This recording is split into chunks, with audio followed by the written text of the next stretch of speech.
Hello dear friends candidates, welcome back to my YouTube channel Education Potential. आज की इस video में आपके साथ नेशनल एमडी कैट 2022 टू 2023 का टाइम टेबल और स्केजुअल, बहुत इफेक्टिव स्केजुअल है, ये आपके साथ शेयर करने जा रही हूँ। इससे पहले भी मैं काफ़ी सारी एमडी कैट के हवाले से, एमडी कैट से रिलेटेड बहुत सारी वीडियोज़ बना चुकी हूँ, लेकिन आपको पता है कि रिसेंटली पीएमसी ने इस चीज़ को अनाउंस कर दिया है कि जून से बच्चे पहले रजिस्ट्रेशन नहीं करवा सके थे, वो अब भी रजिस्ट्रेशन करवा सकते हैं। तो उनके लिए मैंने सोचा कि बहुत ही एक इफेक्टिव टाइम टेबल क्यों ना लॉन्च किया जाए, और इस टाइम टेबल को अगर आप इम्प्लीमेंट करते हैं तो डेफिनेटली एंड 100% श्योर कि आप ज़रूर कामयाब होंगे, आप ज़रूर अपने गोल्स को आप ज़रूर अचीव कर सकेंगे। तो इसके लिए शर्त यह है कि आपने इस टाइम टेबल को आपने अपनी रोज़ की रूटीन में इम्प्लीमेंट करना है, और जैसे जैसे आपको बताया जा रहा है वैसे ही आप कोशिश करें कि आप अपने टाइम टेबल पर बहुत स्ट्रिक्ट रहें। और आपको बता रहे हैं कि नेशनल एमडी के लिए जो सबसे इम्पॉर्टेंट चीज़ है वो है आपका टाइम। आपका टाइम इतना ज़्यादा प्रीशियस है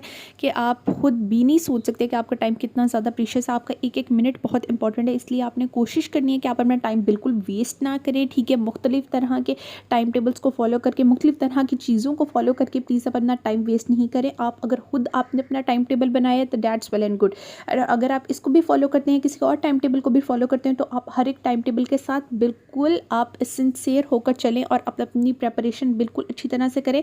अब आपको बताते चलें कि आपके जो टोटल नंबर ऑफ़ एमसीक्यूज़ है वो 200 एमसीक्यूज़ हैं। ठीक है, और आपका जो टाइम ड्यूरेशन है, ठीक है, वो 30 डेज़ का है। यानी 30 डेज़ में हमने आपको प्रेपरेशन करानी है। 30 डेज़ में आपने अपनी फुल प्रेपरेशन करनी है, और 30 डेज़ के अंदर आपके पास 720 आवर्स होते हैं। ठीक है, अब आपने इस तरह से मैनेज करना है कि आपका एक भी आवर है, ठीक है, वो वेस्ट नहीं होना चाहिए। ठीक है, और इसके लिए टिप मैंने आपको पहले ही बता दी कि आपने टाइम टेबल को फॉलो करना है और हमेशा मोटिवेटेड रहना है।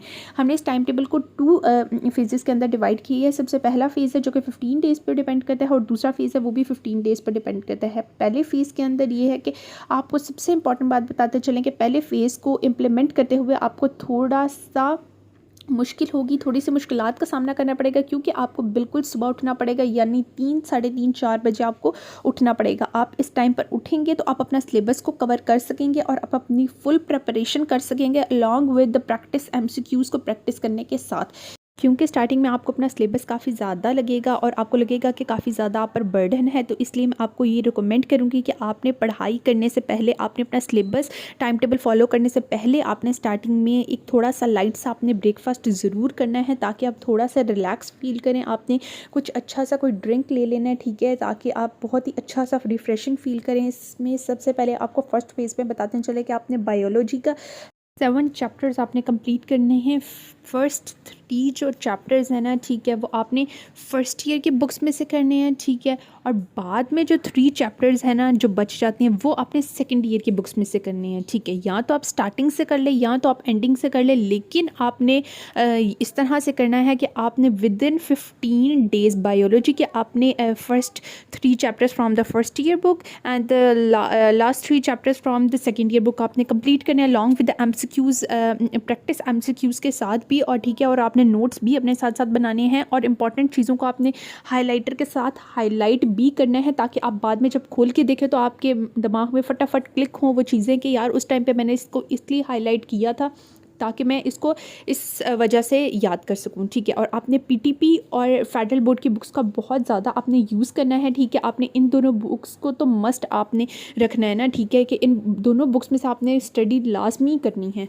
और फिज़िक्स के आपने 7 चैप्टर्स कंप्लीट करने हैं उन्हीं 15 डेज़ के अंदर। आई नो ये थोड़ा सा ज़्यादा हो जाता है, 7 चैप्टर्स, वो भी फिज़िक्स के, और वो भी न्यूमेरिकल बेस के साथ and all such type of things के साथ, लेकिन आपको करने पड़ेंगे, क्योंकि अभी आप करेंगे तो आप बाद में प्रैक्टिस बुक्स को आप सॉल्व कर सकेंगे। आप और मेरी एक एडिशनल टिप आपके लिए ये है कि फ़िज़िक्स के जब आपने प्रैक्टिस एमसीक्यू सॉल्व करने हैं तो उसको आपने लेट नाइट बैठ कर सॉल्व करने हैं, क्योंकि जब आपने नाइट बैठ कर उसको सॉल्व करते हैं, ठीक है, तो आपको अगर कोई गलती भी आपकी निकल जाती है तो आप उसको फटाफट आप उसको मतलब रिवाइज़ कर लेते हैं, आप उसको फटाफट देख लेते हैं। ठीक है, रात के टाइम बैठकर आपको ज़्यादा बच्चों को रिलैक्स फील होता है प्रैक्टिस करना एमसीक्यूज़ को, वो भी फ़िज़िक्स के। तो इसलिए मैं आपको ये प्रेफर करूँगी कि आप रात के टाइम बैठ के फ़िज़िक्स के प्रैक्टिस बैंक सॉल्व किया करें, ठीक है, एमसीक्यूज़ को सॉल्व किया करें, और सुबह में आप केमिस्ट्री, बायोलॉजी एंड बाकी सब्जेक्ट्स के सॉल्व करने की कोशिश किया करें।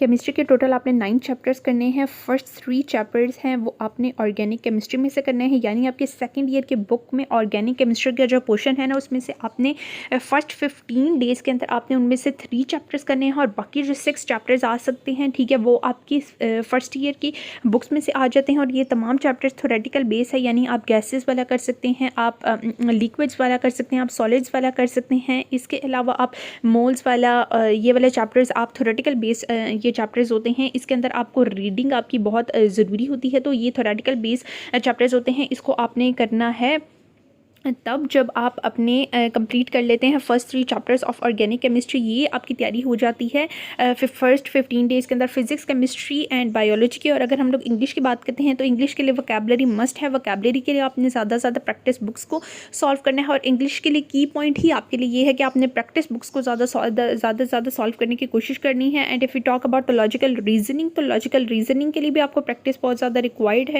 बट प्रैक्टिस आपने तब करनी है जब आपके कॉन्सेप्ट्स अच्छी तरह से बिल्ड हो जाए। विदाउट कॉन्सेप्ट बिल्डिंग आप प्रैक्टिस नहीं कर सकते, ना ही आप इसके एमसीक्यूज़ को सॉल्व कर सकते हैं। इसलिए सबसे बेसिक पार्ट जो लॉजिकल रीजनिंग का वो ये है कि आपका कॉन्सेप्ट अच्छा बिल्ड होना चाहिए। इसके बाद आप लॉजिकल रीजनिंग के एमसीक्यूज़ को सॉल्व। फर्स्ट फेज़ बेसिकली आपका half of the syllabus cover कर देता है। अब बारी आती है सेकंड फेज़ की। आप सेकंड फेज़ भी कंप्लीट कर लेते हैं तो मतलब आप अपना सिलेबस पूरा कंप्लीट कर लेते हैं। सेकंड फेज़ के अंदर बायोलॉजी के टोटल 6 चैप्टर्स आपके पास बाकी रह जाते हैं। पहले आपने 5 जो चैप्टर्स हैं वो आपने करने हैं अपनी फर्स्ट ईयर की बुक में से करने हैं, और बाकी जो 2 चैप्टर्स हैं वो आपने अपनी सेकंड ईयर की बुक्स में से करने हैं।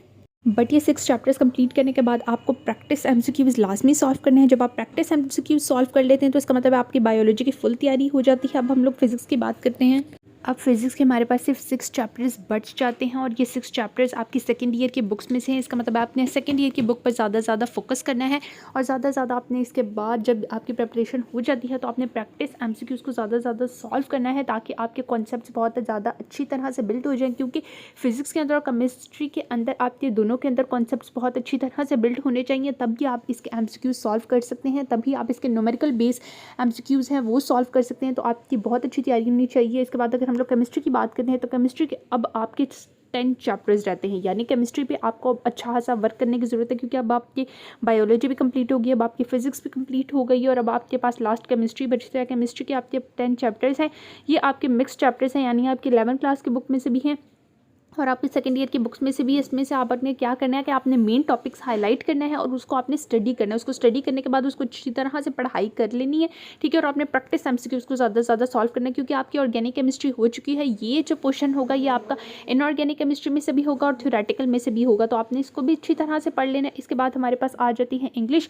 इंग्लिश का बाकी जो पोर्शन रह जाता है, ठीक है, उसको भी आपने प्रैक्टिस एमसीक्यूज़ को ज़्यादा से ज़्यादा सॉल्व करना है। और लॉजिकल रीजनिंग में भी आपके पास जितना पोर्शन रह जाना है आपने सबसे पहले अपना कॉन्सेप्ट बिल्ड करना है, उसके बाद आपने प्रैक्टिस एमसीक्यूज़ को सॉल्व करना है। प्रैक्टिस एमसीक्यूज़ के लिए मैं आपको रिकमेंड कर सकती हूँ कि आप किप्स की भी प्रैक्टिस बुक्स ले सकते हैं, आप स्टार्स की भी ले सकते हैं। आपको डिफरेंट पब्लिशर की बुक्स में से भी आप स्टडी कर सकते हैं। प्रैक्टिस एमसीक्यूज़ को ज़्यादा से ज़्यादा सॉल्व करने की कोशिश करें। जब आपकी सारी तैयारी हो जाती है, जब आप मेरे इस टाइम टेबल के अकॉर्डिंग चलते हैं और आपकी सारी प्रिपरेशन हो जाती है, इसके बाद आप यूँ करें कि आप टेप्स की वेबसाइट पर जो आपको पेड मिलते हैं, आपको जो प्रैक्टिस टेस्ट मिलते हैं, आपको पेड मॉक टेस्ट मिलते हैं, आप उनको ज़्यादा से ज़्यादा सॉल्व करें। आप 5 ईयर पास्ट पेपर्स को ज़्यादा से ज़्यादा सॉल्व करें। अगर आपके पास टाइम बचता है तो आप 5 ईयर पास्ट पेपर्स को देखें। और मॉक टेस्ट तो आपने मस्ट करने हैं ना। मॉक टेस्ट आपको इस दफ़ा आपको 5 प्रैक्टिस टेस्ट दिए गए हैं, यानी एक प्रैक्टिस टेस्ट में 200 एमसीक्यूज़। इसका मतलब है आपके पास 1000 एमसीक्यूज़ आ जाते हैं और आप ये 1000 एमसीक्यूज़ आपने मस्ट करने हैं, किसी भी तरह से करने हैं। आपने गोल अपना रख लेना है